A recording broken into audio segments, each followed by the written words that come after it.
महाविकास आघाडीच्या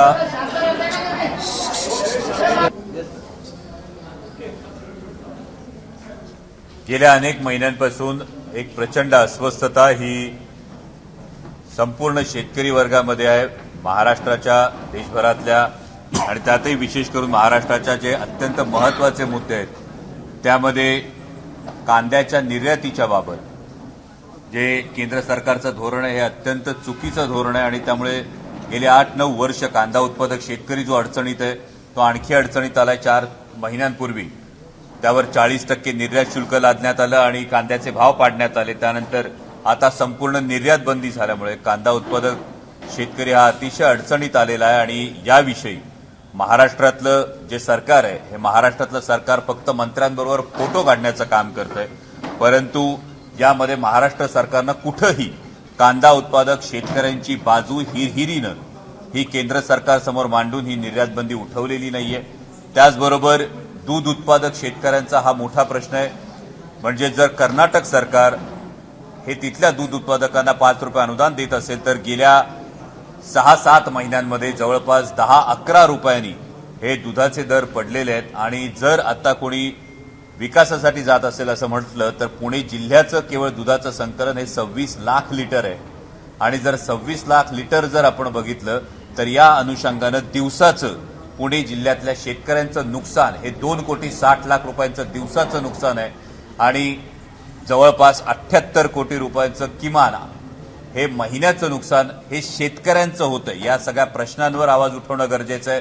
त्याचबरोबर जर ताडोबा अभयारण्याच्या दृष्टीनं तिथल्या क्षेत्रांमध्ये दिवसा 3 फेज लाईट आहे तर आपल्याकडे बिबट्याचा हा फार मोठा वावर आहे। कुठं 3.5 वर्षाचा मुलगा हा दगावला जातोय, कुठं 4 वर्षाच्या लेकरावर हल्ला होतोय, रात्रीच्या वेळी पाणी द्यायला लोक जात नाहीत। पण असं असताना गेले वर्षभर ही मागणी आपण करतो आहोत की किमान या बिबट प्रवण क्षेत्रामध्ये दिवसा 3 फेज लाईट या अखंडित पुरवठा करण्यात यावा। या संदर्भातही अजून राज्य सरकार ही कुठली पावलं उचलत नाही आणि या महत्त्वाच्या मुद्द्यांना घेऊन आपण भव्य शेतकरी आक्रोश मोर्चा हा महाविकास आघाडीचे सगळेच घटक पक्ष, शिवसेना असेल, काँग्रेस असेल, राष्ट्रवादी काँग्रेस पक्ष असेल, हा दिनांक 27 डिसेंबरपासून छत्रपती शिवाजी महाराजांचं जन्मस्थान असलेल्या किल्ले शिवनेरीपासून हा सुरू करतो आहोत। कारण शेतकऱ्यांच्या भाजीच्या देठाला हात लागू देऊ नका ही जी छत्रपती शिवाजी महाराजांची ताकीद होती, या छत्रपती शिवाजी महाराजांच्याच महाराष्ट्रात आज शेतकऱ्यांच्या या प्रश्नांवर कुणाला आस्था आहे का हा फार मोठा प्रश्न सर्वसामान्य शेतकऱ्याच्या मनात निर्माण झाला आणि हा शेतकऱ्यांचा आक्रोश मोर्चा घेऊन दिनांक 30 डिसेंबर रोजी हा जिल्हाधिकारी कार्यालयावर थडकणार आहे आणि माझी आपणा सर्व माध्यम कर्मींना विनंती आहे की हा शेतकऱ्यांचा प्रश्न, हा शेतकऱ्यांचा विषय हा आपल्या माध्यमातून जास्तीत जास्त लोकांपर्यंत पोहोचवावा। कालही संसदेमध्ये आमच्या नेत्या खासदार सुप्रियाताई सुळे आणि आम्ही दोघेही कांदा निर्यात बंदीविषयी चर्चेची मागणी करत होतो आणि त्याचवेळी सामूहिक मागणी ही संसदेच्या सुरक्षेच्या बाबत होती, परंतु ही मागणी केल्यानंतर आम्हाला दोघांनाही संसदेच्या उर्वरित कामकाजातून हे निलंबित करण्यात आलेलं आहे आणि खरोखर हा मोठा प्रश्न निर्माण झालेला आहे की सरकारला मग फक्त मन की बात करायची का, त्यांना जन की बात ऐकायची नाहीये का?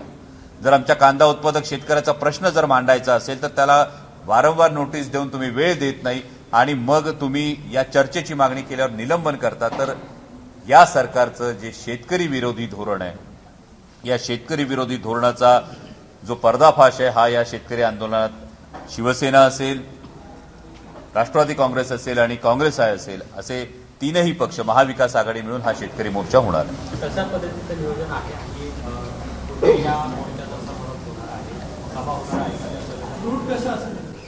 या संपूर्ण मोर्चाचा रूट हा जुन्नरपासून सुरू होऊन जुन्नर, ओतूर, आळेफाटा, नारायणगाव, मनसर, कळंब, राजगुरुनगर, चाकण करून केंदूर, पाबळ, शिक्रापूर वरून पुढे दौंड तालुक्यामध्ये उतरून बारामतीमधून पुन्हा उरुळी कांचन आणि जिल्हाधिकारी कार्यालयावर याची सांगता होईल आणि शिवसेनेचे काही प्रमुख नेते, काँग्रेस पक्षातली काही प्रमुख नेते आणि महत्वाचं म्हणजे गेली 55 वर्ष सातत्यानं ज्यांनी शेतकऱ्यांचा आवाज हा उठवलेला आहे, फार महत्वाचा हा मुद्दा आहे की जेव्हा भारतीय जनता पक्षाचे नेते कांद्याचे भाव वाढले की घाईघाईने म्हणजे खाणाऱ्यांना कांदा महाग झाला की कांद्याच्या माळा घेऊन येत होते, त्यावेळी ज्या एका व्यक्तीनं ठामपणे सांगितलं की माझ्या कांदा उत्पादक शेतकऱ्याचा मी मदत करणार, मी निर्यात बंदी करणार नाही, ते आदरणीय शरदचंद्रजी पवार साहेब हे सांगता सभेला उपस्थित राहणार आहेत. सर, निलंबनाचा प्रश्न आहे. अनेकांना प्रश्न असा पडलाय की 141 खासदार राज्यसभा आणि लोकसभेत मिळून निलंबन झाले.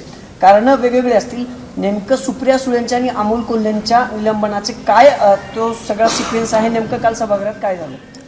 काल खरं तर मी आणि खासदार सुप्रियाताई सुळे यांच्याविषयी म्हणजे सुप्रियाताईंचं निलंबन होणं हा एक अत्यंत मोठा चर्चेचा विषय दिल्लीत होता. कारण सातत्यानं 2 वेळा महासंसद रत्न पुरस्कार असेल, सलग 8 वेळा संसद रत्न पुरस्कार असेल, पहिल्या टर्ममध्येच मला 2 वेळा संसद रत्न पुरस्कार मिळाला आणि राष्ट्रवादी काँग्रेस पक्षाची एक संपूर्ण परंपरा आहे आदरणीय शरदचंद्रजी पवार साहेबांनी घालून दिलेली की संसदीय संपूर्ण नियमांचं पालन करून कधीही राष्ट्रवादी काँग्रेस पक्षाचा कोणताही सदस्य हा सभापतींच्या समोरच्या वेलमध्ये सुद्धा जात नाही आणि माननीय पंतप्रधानांनी स्वतः याचा उल्लेख केला. आणि असं असताना जेव्हा शेतकऱ्यांचा प्रश्न मांडण्यासाठी आम्ही आग्रही भूमिका घेतली, कांद्याच्या निर्यात बंदीविषयी चर्चा आम्ही मागितली, त्यानंतर तातडीनं निलंबन केलं. कदाचित काल माननीय अध्यक्ष हे निलंबनाच्याच मूडमध्ये होते की काय असा हा प्रश्न पडतो. पण या 141 खासदारांच्या निलंबनामुळे केंद्र सरकारचा एक बुरखा फाटलेला आहे आणि एक फार मोठा प्रश्न जनतेच्या मनात निर्माण झालेला आहे की 2014 साली ज्या माननीय पंतप्रधानांनी संसदेच्या पायऱ्यांवर जे पंतप्रधान नतमस्तक झाले होते, आज त्याच पंतप्रधानांना आणि त्यांच्या सहकाऱ्यांना तुम्ही सदनात या, तुम्ही सभागृहात येऊन निवेदन द्या, हे जर सांगावं लागत असेल तर नेमका कोणता चेहरा खरा, हा प्रत्येकाच्या मनात प्रश्न निर्माण झालेला आहे. कारण मला आपल्याच माध्यमातून समजलं की काल भारतीय जनता पक्षाच्या कोणत्या तरी जबाबदार नेत्यानं हेही विधान केलं की आम्हाला जे काही सांगायचंय ते आम्ही जनतेसमोर जाऊन सांगू, आम्ही सभागृहात सांगणार नाही. मग हा प्रश्न आणखी गहिरा होतो की ज्या सभागृहाच्या पायऱ्यांवर आपण नतमस्तक होता त्या सभागृहांमध्ये येऊन निवेदन करण्याचं आपलं उत्तरदायित्व आहे, हे आपण विसरलात की काय, हा जनतेच्या मनात प्रश्न आहे. विरोधक मुक्त करायचे का संसदेला? विरोधक मुक्तच म्हणजे आता 150 खासदार आले, आता जवळपास विरोधक मुक्तच झालेली आहे संसद. म्हणजे या पद्धतीनं विरोधकांचा आवाजच नाही. म्हणजे जर आपण 150 खासदार म्हणालात तर यातले राज्यसभेचे खासदार जर आपण सोडलेत तर प्रत्येक लोकसभेचा खासदार हा साधारणतः किमान 20 ते 22 लाख लोकांचं प्रतिनिधित्व करत असतो आणि याचाच अर्थ सरकारला 20 ते 22 लाख गुणिले किमान 100 एवढ्या लोकांचा आवाजच सरकारनं दडपून टाकलेला आहे. त्यामुळे मी जे म्हणतोय की या सरकारला फक्त मन की बात करायची, त्यांना जन की बात ऐकायची नाहीये, हे कालच्या त्यांच्या कृतीतून स्पष्ट झालं. हे निलंबन भरून झालं असं मला वाटतं, कारण की याची अधिवेशन सुरू असताना अनेक घडामोडी घडल्या, काही कांद्या फेकल्या लागल्या, त्यानंतर हे निलंबन असं तुम्हाला डोळ्यासमोर ठेवून केलं की काही वेगळी कारण? यामध्ये ही नेमकी काय कारणं आहेत हे येणाऱ्या काळात समोर येईल. पण या निलंबनावरून आपण जसं म्हणतो बाळाची पावलं पाळण्यात दिसतात, त्या पद्धतीनं हा प्रश्न मात्र जरूर मनात निर्माण झालाय की या पद्धतीनं पुढचं भवितव्य लोकशाहीचं काय असणार आहे याची तर ही चुणूक नाहीये ना. की मग ज्या बातम्या आपल्याला शेजारच्या चीनच्या बाबतीत ऐकायला मिळतात, ज्या बातम्या आपल्याला रशियाच्या बाबतीत ऐकायला मिळतात, त्याच दृष्टीनं त्याच दिशेनं ही आपल्याही लोकशाहीची वाटचाल सत्ताधाऱ्यांना करायची आहे का, हा प्रश्न प्रत्येक सुज्ञ माणसाच्या मनात येणार आहे. सर, संसदेत हे सगळं घडत असताना आपल्याकडे चर्चा चालू आहे ती दाऊद इब्राहिमवर झालेल्या विषप्रयोगाची.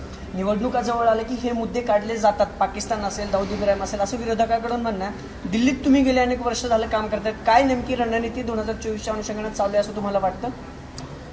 या मुद्द्यांमध्ये जर आपण बारकाईनं जर विचार केला तर मागच्या संपूर्ण अधिवेशनामध्ये सुद्धा म्हणजे ज्या संसद भवनामधल्या सुरक्षेमध्ये त्रुटी राहिली, त्या संसद भवनाचा जो उद्घाटनाचा समारंभ झाला हा आपण सगळ्यांनी पाहिला, त्यासाठी केवळ स्पेशल अधिवेशन बोलावण्यात आलं.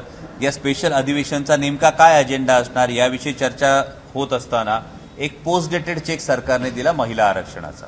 म्हणजे जे महिला आरक्षणाचं विधेयक आहे हे विधेयक माझ्या माता भगिनींना आत्ता जो अधिकार द्यायला हवा तो मात्र जर तरवर अनेक गोष्टी आहेत, जनगणना होणार, डिलिमिटेशन होणार आणि त्यानंतर हे मिळणार, या पलीकडे त्यातून काही घडलं नाही. आणि आता सुद्धा जेव्हा तुम्ही म्हणताय की वेगवेगळे विषय चर्चेत आणू, मागचं अधिवेशन असेल, आत्ता सुरू असलेलं अधिवेशन असेल, सर्वसामान्यांना भेडसावणाऱ्या बेरोजगारीच्या प्रश्नाविषयी चर्चा होत नाही, सर्वसामान्यांना भेडसावणाऱ्या महागाईच्या प्रश्नांविषयी चर्चा होत नाही, कुठेही सरकारच्या अकाउंटेबिलिटीविषयी चर्चा होत नाही. म्हणजे आपल्या सगळ्यांच्या माध्यमातून G20 जे समिट झाली याचं संपूर्ण प्रक्षेपण सगळ्यांनी समोर गेलं. देशाचं नाव जगात मोठं होतं याविषयी कुणाच्याही मनात आकस असण्याचं कारण नाही, परंतु सर्वसामान्य करदात्याचं आणि सर्वसामान्य जनतेचं हे म्हणणं आहे की हा जनतेचा पैसा इतका मोठ्या प्रमाणावर जर आपण खर्च करता आहात तर या खर्चाचा नेमका हिशोब काय आहे आणि याचा देशाला नेमका काय फायदा होतो. मग यामुळे अशा किती आपल्या देशाचं नाव जगात उंच झालं तर अशा किती देशांनी ही इन्व्हेस्टमेंट आपल्या देशात आणण्याची तयारी दाखवली. माझ्या शेतकऱ्यांसाठी हे मार्केट मिळालं की या कुठल्याच प्रश्नांवर चर्चा न करता आपण जसे म्हणालात तसे वेगळेच मुद्दे काहीतरी चर्चेत आणायचे आणि त्या निवडणुकीच्या तोंडावर हे मुद्दे चर्चेत आणायची ही पॉलिसी ही चर्चा दिल्लीत आहे. सर, तुम्ही रशियन चीनचं उदाहरण दिलं, त्याची वाटचालीची सुरुवात वाटते. तुम्हाला वाटत नाही? थेट प्रश्न आहे. तुम्हाला वाटत नाही का? जर 141 खासदारांचं थेट निलंबन होत असेल तर ही वाटचाल कोणत्या दिशेने असं आपण म्हणू शकाल? हा साधा प्रश्न आहे. जात न्याय जनगणनेची मागणी होती, पण त्याला RSSचा विरोध आहे, कसं बघता? हे अत्यंत दुर्दैवी आहे, कारण जातनिहाय जनगणना ही व्हायलाच हवी. अनेक समाजांची मागणी आहे, आरक्षणाची मागणी आहे आणि एकूणच या सगळ्याच्या महत्वाचा जो भाकरीचा प्रश्न आहे, हा पोटाचा प्रश्न आहे, हा नोकरीचा प्रश्न आहे आणि या संदर्भामध्ये ज्या अनेक समाजांची ही मागणी आहे की आरक्षण मिळालं पाहिजे, तर ते आरक्षण नेमकं कोणत्या बेसवर मिळालं पाहिजे त्यासाठी जातनिहाय जनगणना होणं हे अत्यंत गरजेचं आहे. आणि इथे कुठेतरी ज्याला आपण एक गट्टा वोट बँक पोलरायझेशन करून जी तयार होते याच्यामध्ये कुठेतरी प्रश्नचिन्ह निर्माण होईल की काही कदाचित आपण म्हणालात त्या संघटनांना भीती असू शकते. आणि सर्वसामान्य जनतेचं मात्र महत्वाची गोष्ट ही जातनिहाय जनगणना एक फार महत्वाची गोष्ट आहे. महाराष्ट्रानं एक आदर्श घालून दिलेला आहे. 18 पगड जातींना एकत्र घेऊन एका विधायक कार्याकडे जाणं हा आदर्श छत्रपती शिवाजी महाराजांनी घालून दिलेला आहे. त्यामुळे जाती जातीत या भिंती उभ्या राहण्यापेक्षा जाती जाती जर पूल बांधले गेले, जर तो एकोपा राहिला तर त्या एकोप्यासाठी आणि प्रत्येक समाजाचं जे म्हणणं आहे, जी रास्त मागणी आहे, या रास्त मागणीसाठी जातनिहाय जनगणना होणं अत्यंत गरजेचं आहे. सर, संसदच नाही तर पुणे देखील चर्चेत आहे हा प्रश्न सध्या पडलेला पाहायला मिळतोय. संस्थेमध्ये तो प्रकार झाल्यानंतर पुण्यामध्ये काही स्पॅनिश टीम ऑपरेशन केलं, त्यामध्ये दगडूशेठ मंदिर असेल, जर्मन बेकरी असेल, पुणे स्टेशन असेल, त्या सगळ्या भागामध्ये तो रिव्हॉल्वर घेऊन फिरला आणि मंदिरामध्ये दगडूशेठ गेला, जर्मन बेकरीमध्ये गेला. त्यामुळे पुणेच्या सुरक्षेचा प्रश्न उपस्थित केलेला आहे. तुम्हाला वाटते का पुणे देखील सुरक्षित आहे? मला वाटतं हा प्रश्न माझ्यापेक्षा आपण आदरणीय गृहमंत्र्यांना जर विचारला तर जास्त बरं होईल, जेणेकरून गृहमंत्री कुठली तरी प्रक्षोभक विधानं करण्यापेक्षा आणि कुठेतरी काहीतरी चर्चेत विधान आणून आदरणीय पवारसाहेबांवर टीका करण्यापेक्षा या सुरक्षेकडे जास्त लक्ष देतील.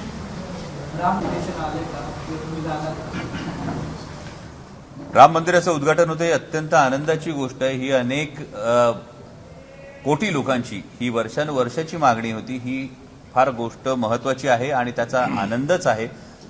पण हे होत असताना मला तर निमंत्रण नाही आहे, पण मात्र माझी अपेक्षा जरूर आहे की राम मंदिराचं जेवढ्या थाटामाटात उद्घाटन कराल तितकीच मोठी जबाबदारी या देशात रामराज्य आणण्याची सुद्धा आहे, याची आपण जाणीव ठेवू. त्यामुळे प्रत्यंच्या आणि धनुष्य ताणलेला राम नाही तर आशीर्वादाचा हात वर करणारा कुटुंबवत्सल प्रभू रामचंद्र हा आमचाही देव आहे. आम्ही त्यांच्यासमोर नतमस्तक होऊ.